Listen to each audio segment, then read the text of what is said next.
driven, if you give him time, that he'll turn that team around. But so far, no go with turning the team around. All right, we are going to take another break. We'll be right back right after this.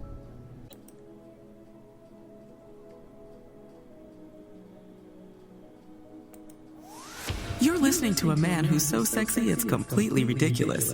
Mr. Anthony Scott Dover. Yummy. Welcome back. Welcome back to the show. The LA Dodgers and the Tampa Bay Rays are in the World Series, as I mentioned earlier. And now the Dodgers are 1-0. They've won one game. So the Dodgers could be on their way to winning the World Series. Stay tuned. I'll report on it. But back to the news. Obama put out a speech today. He's campaigning for Joe Biden, which is, good if he believes Joe Biden is the better man for president than. Plus, Joe Biden was his vice president, so I have listened to the speech, and he's pretty much just laying out everything that Donald Trump has done that's been unsatisfactory as president. So he's really was nothing really harsh. He just telling the truth about what's going on.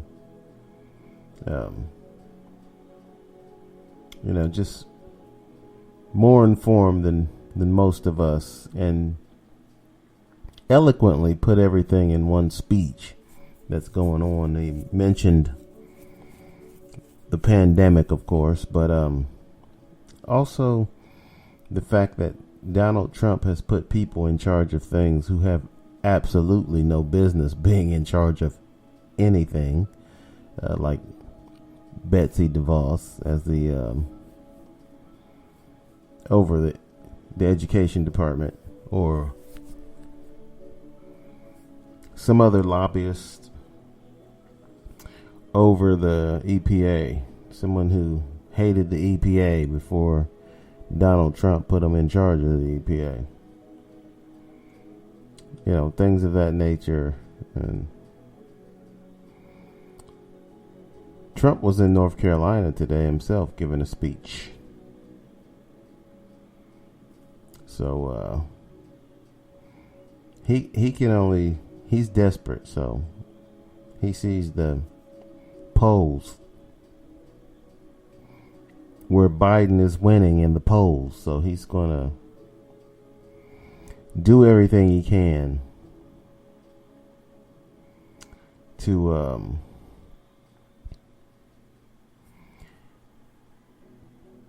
get himself back into it, which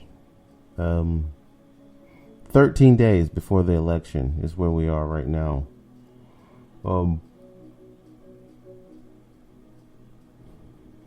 So we're getting down to the nitty gritty. I just want to tell all of you who have not voted yet, there's early voting. So you can go to the Board of Elections and vote now. Not right now, the second that you're listening to this, but you don't have to wait till November 3rd. By the way, that reminds me, I posted something on Facebook that I thought was funny, but Facebook actually took it down.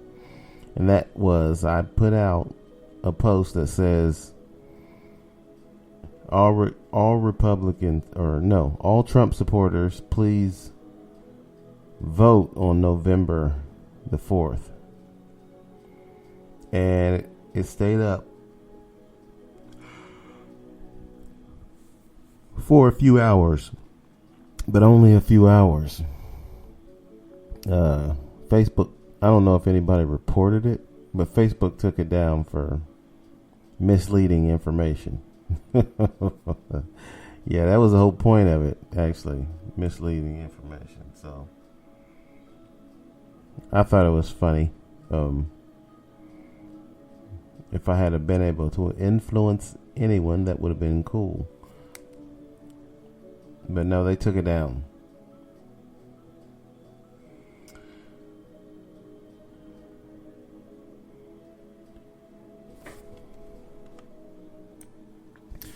One thing I wanted to mention real quick while I was on my mind, and that is I heard someone debating over buying versus leasing. And what I mean by that is buying a car. And this guy was he was talking to a young lady this young lady makes a lot of money. So she said to the guy that she had bought her mother a car. And he said, "Did you buy it or lease it?" And she said, "I bought it." And he said, "Why?" And then he starts trying to convince her that leasing a car is, like a great thing. And I'm thinking, no, it's not. If you're in business, you can lease vehicles for your business, but that's business. You want to have, if you want to have the latest models and vehicles, and then you trade them in 2 years and get a newer vehicle for your business. But personally, I do not lease cars. You're just paying for a car for the rest of your life.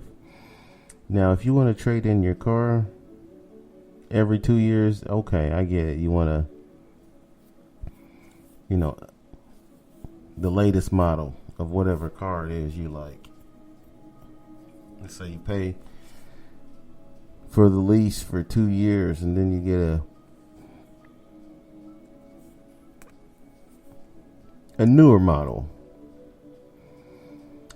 Yeah, I don't want to do that. If I had the money to just buy the car that I like and pay for it, just pay it off, whatever it costs, I would do it. I would not lease a car. Okay, I'm not worried about all this stuff this guy's talking about. You can get a write-off and all in business, but personally, I'd rather buy a car. I'd rather own the car. I'm not giving the car back in 2 years. I like to keep cars for longer than 2 years, especially if it's a nice car that I like. Plus that I probably have gotten the windows tinted and put some wheels on it anyway. So yeah, I'm not giving a car back. I'm not leasing a car for 2 years. You just be paying for the car for the rest of your life. But anyway, that's just my opinion. So if you want to lease a car instead of buying it, anyway, this girl told the guy that my mother would never accept a car if I leased it. I'd have to pay for it, because she bought her mother a Mercedes. This young lady, has done very well for herself, but she bought her mother a Mercedes, and her mother asked her, "Is this car paid for?" So she had to buy the car, not lease it. What a goofy opinion. Leasing it. No one's going to lease a car and give it to their mother. you know. In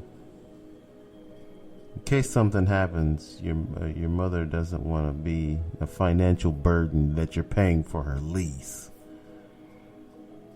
If you're a rich person, you can afford to just buy the car. Your mother probably going to have it for the rest of her life.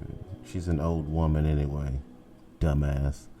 But anyway, that's that was just my thoughts. I don't lease vehicles unless they're professionally. I don't lease vehicles in my personal life, but I know a lot of people do. And this guy also mentioned that rich people lease vehicles. I'm thinking, so what? You ain't gotta do what they do just because they're rich. You gotta think everything they do is better than what everything a person who's not rich does. I don't think so, Junior.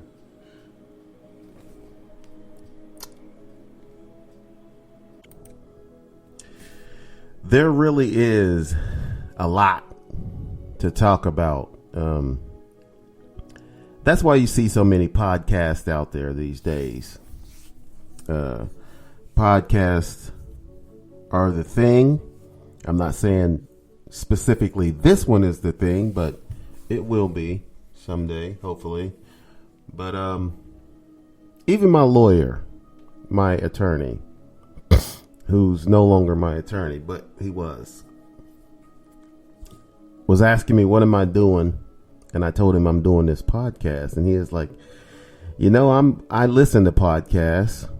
I doubt if he'd like to listen to this one. He might, I don't know. But I told him about it. But my attorney, he's like an older guy.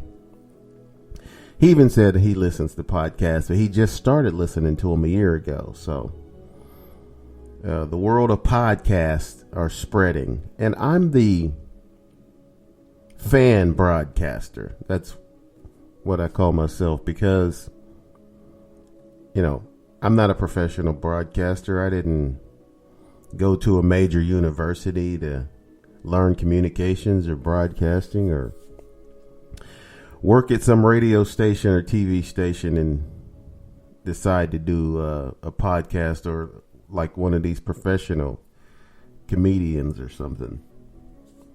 I'm just a guy who done amateur stand-up comedy and wanted to get into broadcasting and went to a college that's not really even a college. They just call it college. It's not a college. It's not accredited. I didn't ever even finished it. I'm a truck driver by trade.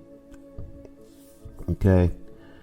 I wanted to do a podcast, so this podcast may not be the best podcast you've ever heard or the most professional sounding podcast, but I'm the fan podcaster. I come at it from your point of view almost. Only, I may be a little bit more articulate than most. Not by a long shot, but I can squeeze a coherent sentence together and get it out of my mouth.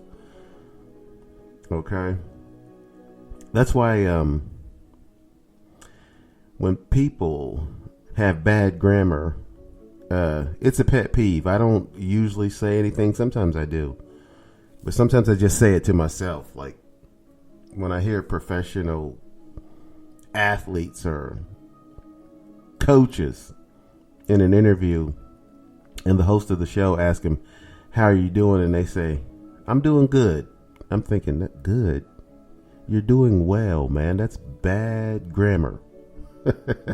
But I don't usually say it to people because they don't like it. Most people don't like you correcting their grammar.